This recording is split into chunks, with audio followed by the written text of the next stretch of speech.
Toastmaster. Fellow Toastmasters and guests. I like to consider myself a fairly average guy. Not the quickest on my feet, not the most athletic, not a slick talker like a lot of my colleagues are in the sales world. The reason I say these things is because persisting, going the distance, and carrying on have been really key in my life, and I've been inspired by some family members of mine. I'd like to inspire you to, when you get in difficult situations, go the distance, carry on, and persist. When I first started in software sales and the short success I've had so far in my career, I didn't have all the breaks come to me like I've seen other colleagues have happen to them. I didn't get a great territory or accounts that were just oozing money for me to close sales with.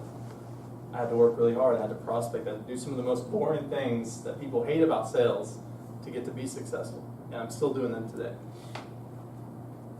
The other day, while I was in a kayak, believe it or not, I had a vision. I realized something about my life that I never really realized before, but when you get put in a difficult situation, you do have time to think. At least in this instance, I did.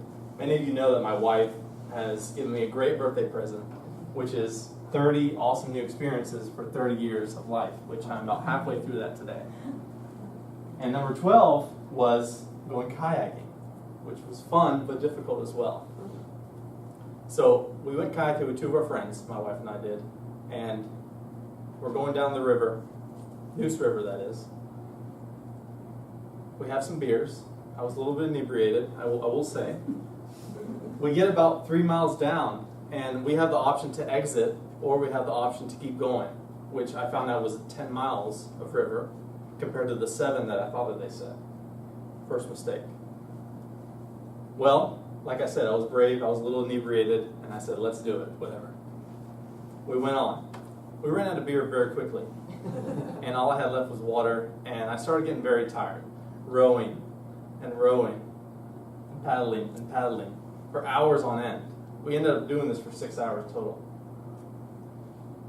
With 4 miles left, I was exhausted. My shoulders were shredded. I couldn't do any more.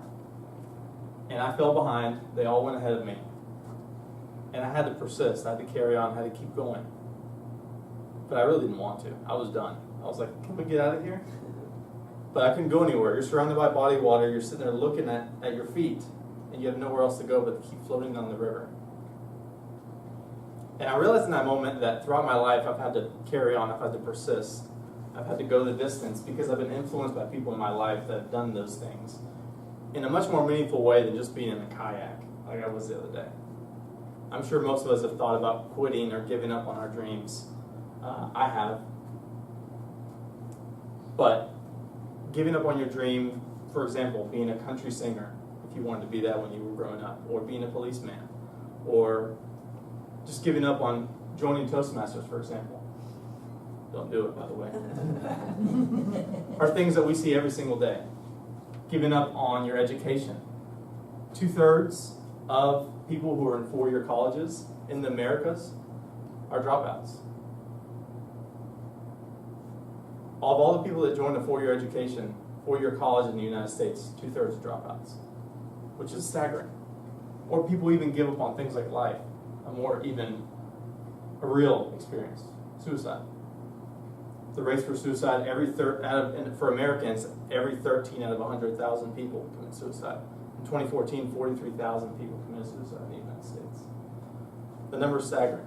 And when I was sitting there in that canoe, or kayak actually, I realized that 3 people in my life really affected me and made me want to persevere and keep going and give me the work ethic that I have today.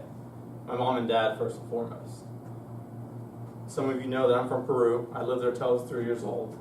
And we came here with a very small amount of money and one friend. It's my uncle. And my mom and dad, my dad walked down the street to get his first job as a mechanic. He knew nobody. My mom worked at Burger King flipping burgers just to put food on the table for my sister and I. Which makes me think every day, like, I really need to make them proud and take advantage of this opportunity. And now, when I was in high school, my dad went and got his MBA so he could provide a larger house for us and a better life, while he was working a full-time job 4 years it took him. Working nights, studying the books. Another person I thought about when I was in that kayak was my Uncle Eduardo, who is currently battling prostate cancer in Peru. He sends me Skypes, he sends me FaceTimes all the time, because we're kind of far away and that's the only way we really communicate, and I can see him. But the thing is, I always miss those calls because of the fact that he always calls me at like 7 o'clock when I'm in the middle of eating dinner or doing something where I just can't answer. But I know he's sitting there getting his treatment and he just wants to talk to somebody.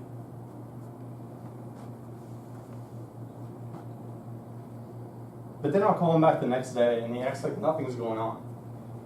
I called him back yesterday and I told him that I was home alone. My wife's out of town this weekend, and he said, "Your wife's out of town, why don't we go pick up 2 beautiful ladies and go hang out with them?" Just joking around. I feel like nothing's wrong when he's sitting there with tubes hooked up to him, getting his chemo. He's persisting. He's carrying on. He's trying to cross that finish line. And I would like to ask all of you today that when you get in a difficult situation, be it you're trying to get your MBA or you're trying to get your conflict communicator manual, for example, don't give up. Keep going. Even though it's boring sometimes, even though it may be difficult, even though that situation you're in may be hard, keep going. If it's in a kayak, like I was, that made me realize all this, keep going. If it's life, if life, you just can't take any more of it, keep going, persist. Cross that finish line and carry on. This is Toastmasters.